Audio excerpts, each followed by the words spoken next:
we all hang out, we play like these games, like board games, and then we like watch a little bit of a movie and like have popcorn, just like regular stuff. And then like we play hide and go seek like outside over like in her neighborhood, and that was crazy. We low-key ran from the police, but that's a whole other story, but they thought that we were like someone else, like the police did. But we thought that these were people chasing us down because they never turned their lights on. It was just some car that driving towards us, and then we saw some man get out and run towards us, but it was the police. Anyway, we run back to her house, and the police come and we all talk and yada yada yada. That's not even like the worst part of the night. So we're like, okay, well now what do we do? Because it was like pretty late at that point. It was like almost 12ish or so. She was talking about them spending the night, and I was like, no, like we cannot do that.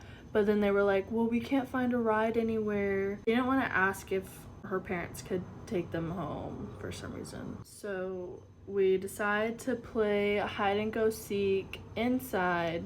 And so we were playing for a while, and they had like this like secret room thing, and it was like in a room, and it like went upstairs. It was like interesting.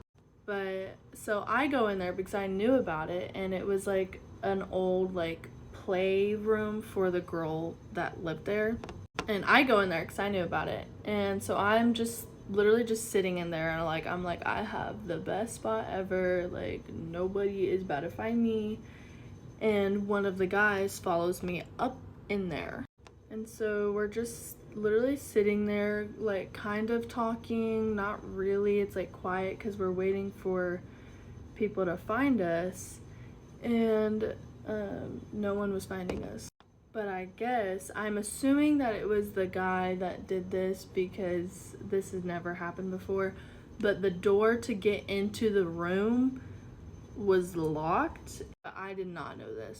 But so we were in there, and apparently they were all like trying to get the door open and like knew that we were in there somehow, and they couldn't get it open, and I guess they were like banging on the door. I couldn't hear anything, and the guy kissed me, and I was like, whoa, like, okay, sorry. I had a friend that called me, but he pretty much kissed me, and I was like, whoa, like what are